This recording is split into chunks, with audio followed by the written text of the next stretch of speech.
The research station floated in the quiet dark of space, cold and silent except for the humming of machines. Most of the crew walked its metal halls without emotion, carrying out their duties with the same routine they followed every day.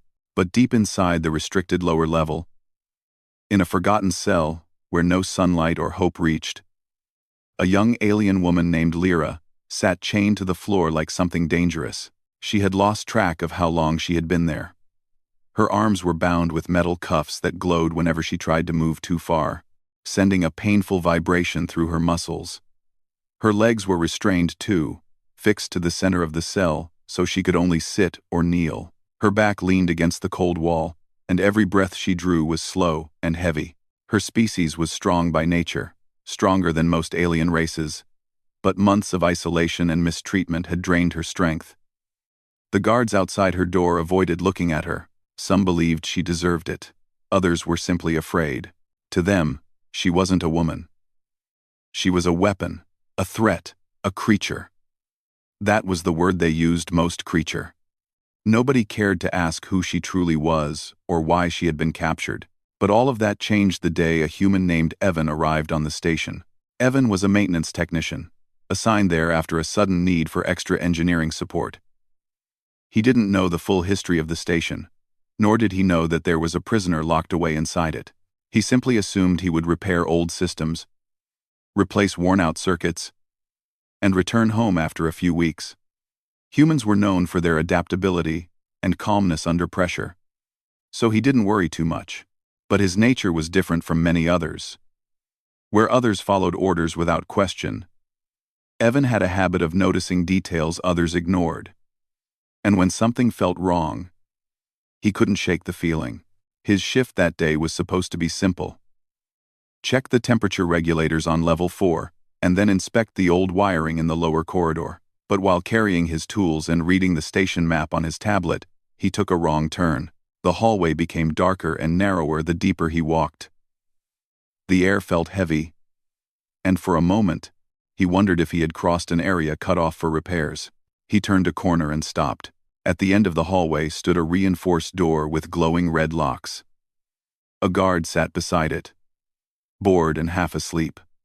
The walls around the door were scratched, as if someone had tried breaking out long ago. Evan frowned, wondering what kind of room needed such a barrier. Before he could ask the guard anything, the door gave a soft mechanical hiss, and Evan heard a small sound so faint it might have been a breath or a whisper. The guard noticed him and jumped to his feet. "Hey, that area isn't for tech workers. Turn around, you aren't allowed here." Evan had every reason to walk away. Most people would have. But something in that soft sound pulled at him, like someone calling for help. "What's inside?" he asked before he could stop himself. "Nothing you need to know," the guard snapped. Evan tried to ignore curiosity and return to his route, but his steps felt heavier with every meter. The rest of the shift passed slowly. His mind kept repeating that sound, that tiny breath he heard from behind the metal door. It didn't sound like a monster. It didn't sound dangerous. It sounded tired. At the end of the day, when most crew members returned to their quarters, Evan walked back toward that forbidden hallway, careful not to draw attention. The guard from earlier had left, replaced by someone else who seemed equally uninterested in his job. Evan nodded politely, pretending he was only passing through, but his heart was beating faster. The door was slightly open, just a small gap, maybe caused by a faulty seal. And through that gap, for the first time, Evan saw her. A pair of eyes reflecting faint blue light stared back at him. They were large, shaped differently from human eyes, but filled with something painfully familiar. Fear, exhaustion, loneliness. Lyra didn't speak.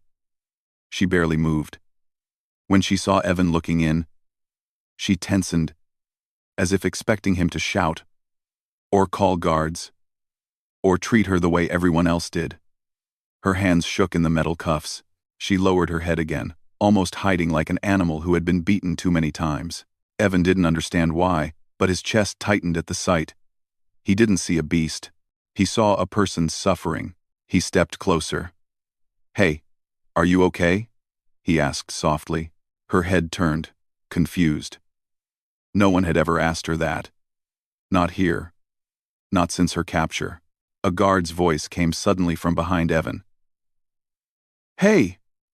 What are you doing? Get away from that door!" Evan stepped back quickly, raising his hands. The guard rushed forward and sealed the door, almost hiding the fact that someone lived inside it. "I told you tech people never come here. If you value your life, don't look inside again." Evan didn't argue, but inside him, a question grew bigger. Why would they treat someone that way? That night, he couldn't sleep. Every time he closed his eyes, he saw her chained to the floor, barely able to lift her head. He knew he shouldn't interfere in matters above his rank. He knew this station held secrets, but something inside him refused to stay silent. Humans were strange compared to most species, quick to adapt, but also quick to care. Evan found himself returning the next night, carrying a small water container and a nutrient bar hidden inside his pocket. He had no plan, only the hope that he might help even a little. The guard on duty was snoring in his chair. So Evan took a quiet breath and stepped closer to the door. "Hello?" he whispered. The cell stayed silent for a moment. Then, slowly, Lyra lifted her head, her eyes wary but curious. Evan gently slid the water container through the narrow service slot at the bottom of the door. "I don't know if they give you enough water, so I brought some," he said. Lyra hesitated. She had been punished before for accepting anything from outsiders. But her body was weak, and her throat burned. She crawled forward slowly, chains rattling softly, and picked up the container. When she drank, her eyes closed in relief. Not because the water was special, it was simply clean and cold. Evan felt the tension in his chest ease. "My name is Evan," he whispered. "I don't want to hurt you." She stared at him again. She wasn't used to this. Humans were known to be unpredictable, but she had only met humans as soldiers, not as gentle individuals. Her voice came out weak, almost broken. "Why are you here?" Evan shook his head. "I could ask you the same thing." She opened her mouth as if to speak, but then lowered her eyes again, as if afraid her words might cause punishment. Evan understood that fear without needing explanation. He gave her the nutrient bar. "You should eat," he said. She touched the wrapper with hesitation, then looked at him as if asking for permission. He nodded. When she tasted the food, her body relaxed slightly. It was probably the first real meal she had eaten in days. Evan watched her carefully.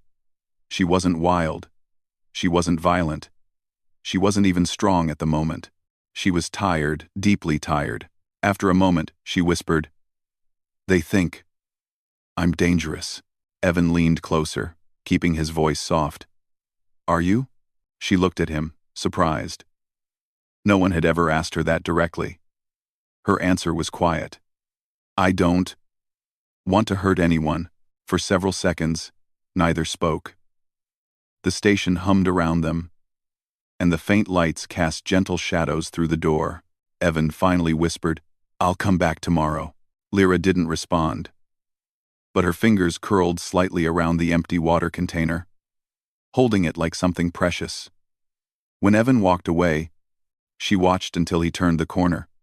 That was the first time she watched someone leave without feeling fear. The next day, Evan asked a few questions around the station. Most people avoided talking about the prisoner. A few said she came from a warrior species. Others said she was captured in battle, but none of their answers felt right. When Evan asked for proof, no one had any. It was all rumors, assumptions, and fear.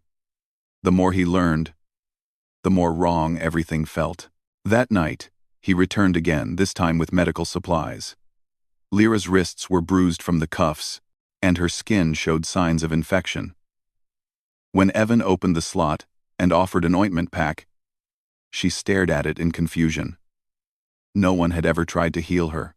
"You'll feel better if you use this," he said. "Please." Her hands trembled as she accepted it. She applied the ointment slowly, watching Evan the whole time. "You are different," she whispered. Evan smiled softly. "You're not what they say you are." Her breath caught. No one had ever believed her before. She didn't know what to do with that kind of kindness. Her voice shook faintly as she whispered, "Thank you, human." Evan shook his head. "Call me Evan." For the first time, something warm flickered in her expression, not joy, not hope, but the smallest beginning of trust. And for Evan, that was enough to promise himself one thing. Whatever the truth was, he would find it, and he would not let her stay chained forever. Evan returned to the lower hallway the next night, with the same quiet steps he had used before. By now he knew exactly when the guards changed shifts, when the cameras paused during system resets, and how to move through the area without drawing attention. He didn't think of himself as someone brave. But each time he visited Lyra, something inside him became stronger. It wasn't courage in the traditional sense. It was a growing belief that what he was doing was right. Lyra sat in almost the same position as before, her back against the wall, her arms bound, her movements slow. But when she heard his footsteps, she lifted her head just a little quicker than she had the day before. Her eyes softened, and that tiny expression told Evan everything. She had been waiting. He knelt near the door and smiled gently at her through the small opening. "Hi. I brought more food today, and something else." Lyra didn't speak at first. Her voice still trembled when she tried, but she shifted closer to the door. The chains rattled, but she didn't flinch at the noise this time. Evan slid a packet of warm nutrient soup through the slot. She touched it carefully as if afraid it would disappear. Before drinking, she stared at him with a strange, searching expression. "You came back." "Again," Evan nodded. "Of course I did." She didn't understand why a human would care. She didn't understand kindness not directed toward her, but she felt safer when he was near. Even the cold cell felt less harsh. While she drank, Evan took out a small device from his pocket. "I brought this too," he said softly. "It's a simple scanner. I want to look at your wrists. They don't seem to be healing right." Lyra tensed but didn't pull away. She trusted enough now to let him try. Evan extended the scanner through the slot. When the beam touched her skin, she gazed at the glowing lines like they were something magical. For a moment she wondered if humans had created wonders she never imagined. The device beeped. Evan frowned. "The bruising is deep. The infection is spreading. They haven't treated you at all, have they?" Lyra lowered her gaze. "No one comes in." "No one comes in."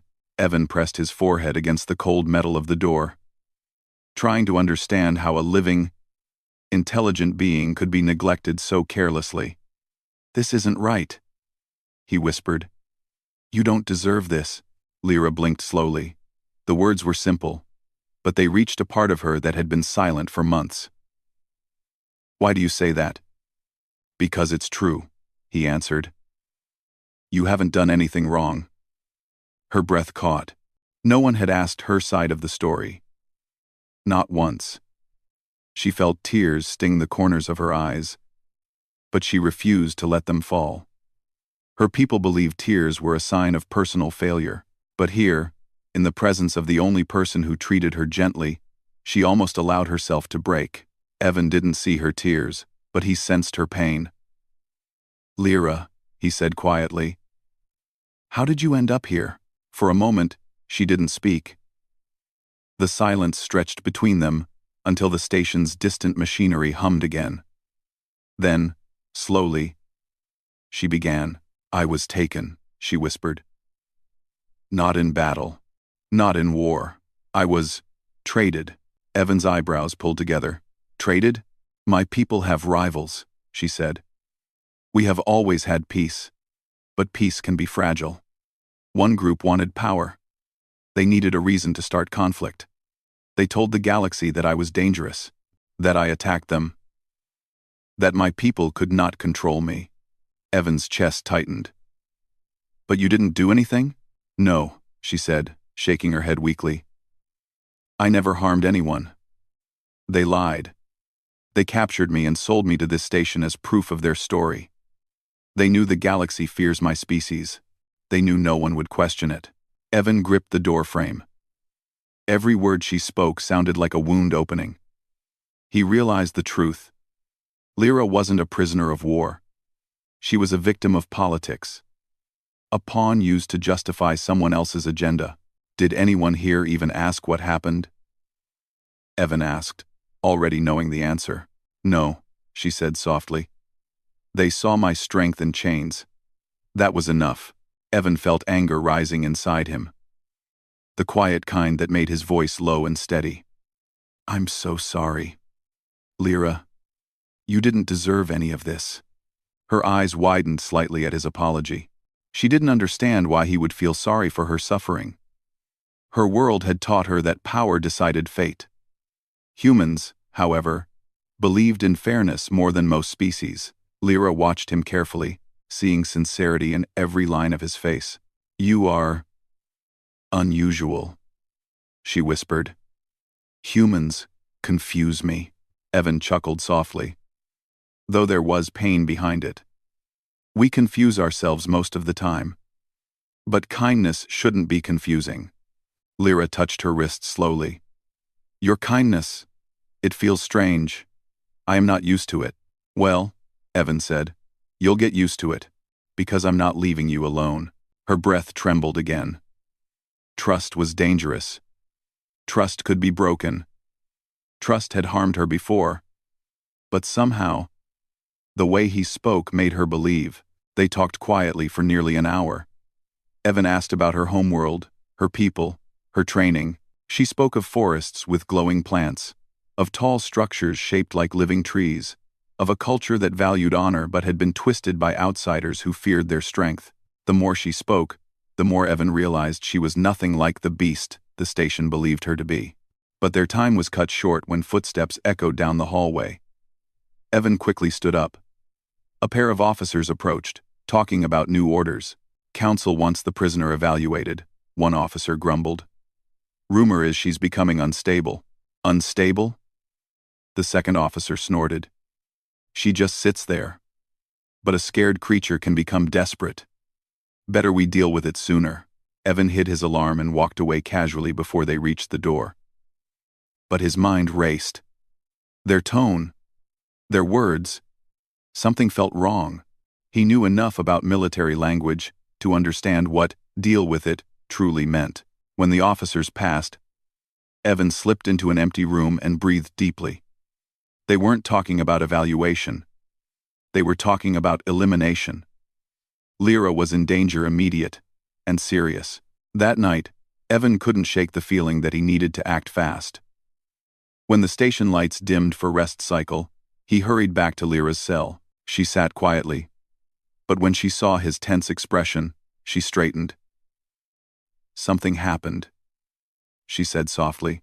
Evan lowered his voice. Lyra, they're planning to remove you. Not transfer.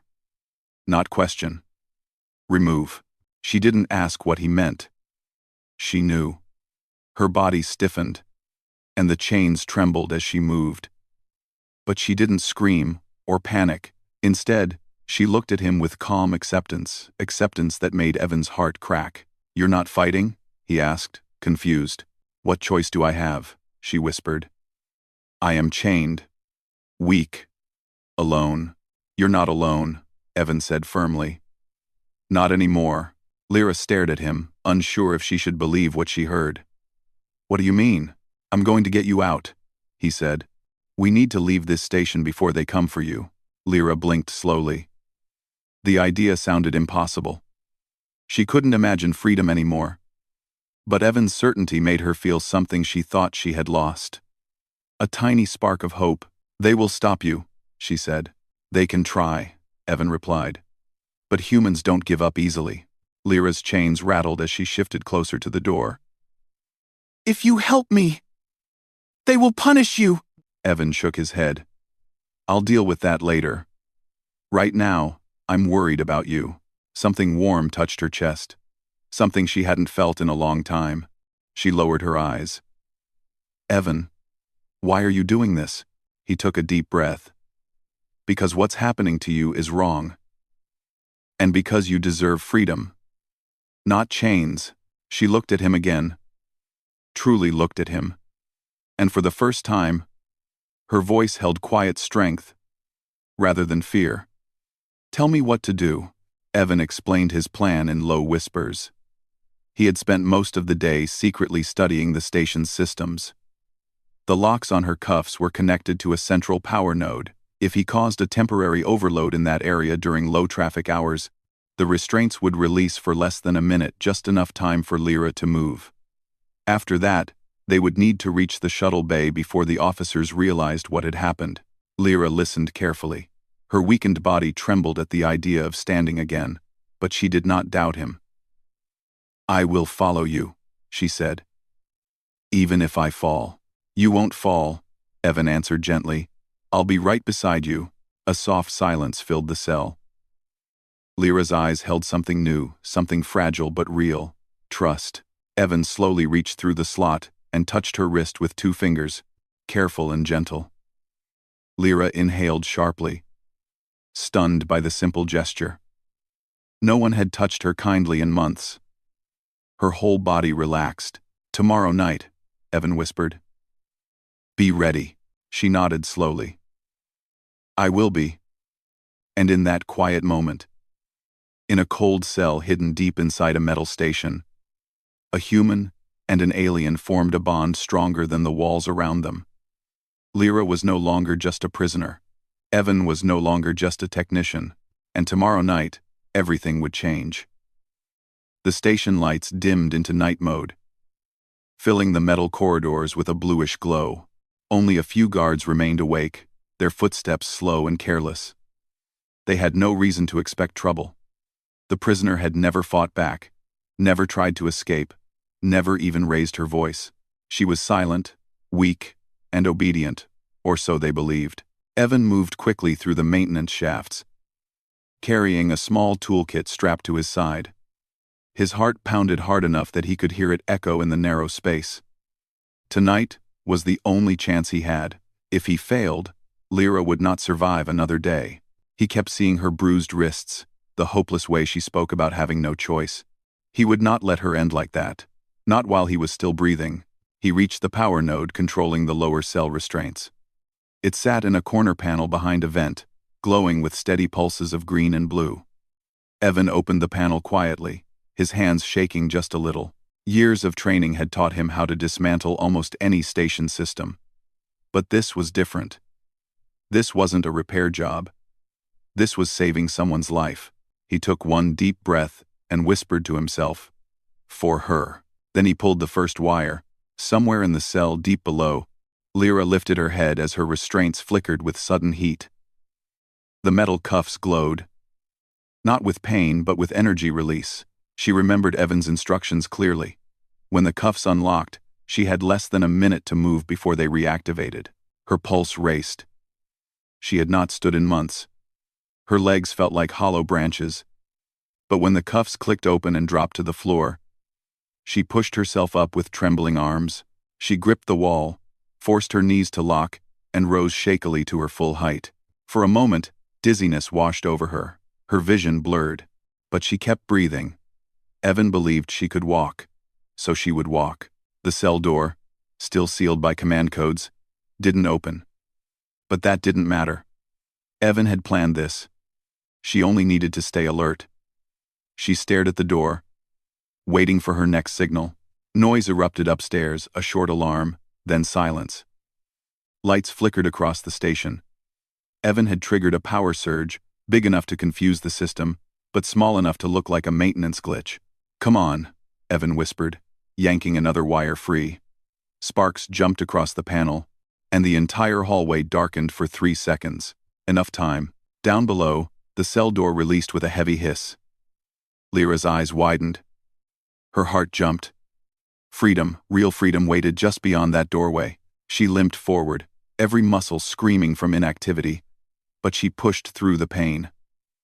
When she reached the hallway, she inhaled deeply, tasting air that wasn't trapped inside her cell. For a moment, she closed her eyes and allowed herself to feel something she had nearly forgotten. Hope. Evan crawled out of the vent and landed softly on the metal floor. He didn't have time to check his work. He only knew one thing for certain. She was free now. And he needed to reach her before anyone else did. He ran through the dim corridor, turning corner after corner, until he reached the lower level. His boots skidded slightly when he saw her standing at the cell entrance, leaning against the wall for support, but standing. "Lyra," he whispered urgently. She looked up. When she saw him, her entire expression softened in relief. But she also saw fear in his movements. "They will come soon," she said. "Your plan, did it work?" "For now," Evan said. "But we don't have long. Can you walk?"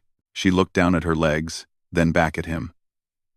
"Not well, but I will try." Evan moved to her side and offered his arm. Lyra hesitated only a second before placing her hand on his shoulder. Her palm was large and warm, her touch unsteady. Together, they began moving down the hallway. Every step felt like a small victory. Her muscles burned, her breath grew heavy. But she didn't complain. She kept moving, driven by determination, and the memory of Evan's earlier words. "You're not alone." They reached a corner when Evan suddenly froze. Two guards were approaching from the opposite side, talking loudly about the power glitch. Lyra pulled back, but Evan whispered, "Stay behind me." She gave him a confused look. She was stronger than him, even in her weakened state. Why would he protect her? But he didn't explain. He simply stepped in front of her as the guards came into view. "Hey, you!" one guard shouted. "What are you doing down here?" "This area's restricted." Evan forced a smile. "Power node issue. I was told to check it." The guard frowned. "At this hour? Who gave that order?" Evan kept his voice calm. Humans were known for quick thinking, and this was one time he desperately needed that reputation. "Commander Varos," he said confidently. "Something about unstable readings." The guards exchanged looks. The commander was known to issue abrupt orders without explaining himself. They didn't want to question him and get in trouble. "Fine," the guard grumbled. "Make it quick." Evan nodded and walked past them, guiding Lyra as casually as he could. The guards didn't notice her face hidden behind his shoulder. Nor did they look closely at her unchained wrists. Their distraction gave Lyra strength. For the first time, she saw how humans used cleverness instead of force. It impressed her deeply. They continued until they reached a lift. Evan pressed the emergency override code he memorized earlier. The doors slid open with a soft sound. "We have to go up 3 levels, Evan whispered. "The shuttle bay is on the top floor." Lyra stepped inside. The lift felt huge compared to her cell. She leaned against the side wall, breathing heavily. Evan watched her with concern. "Are you okay?" he asked. She nodded slowly. "My body is weak, but my spirit is not." Evan smiled at her words. "We'll get you out, I promise." The lift ascended with a low hum.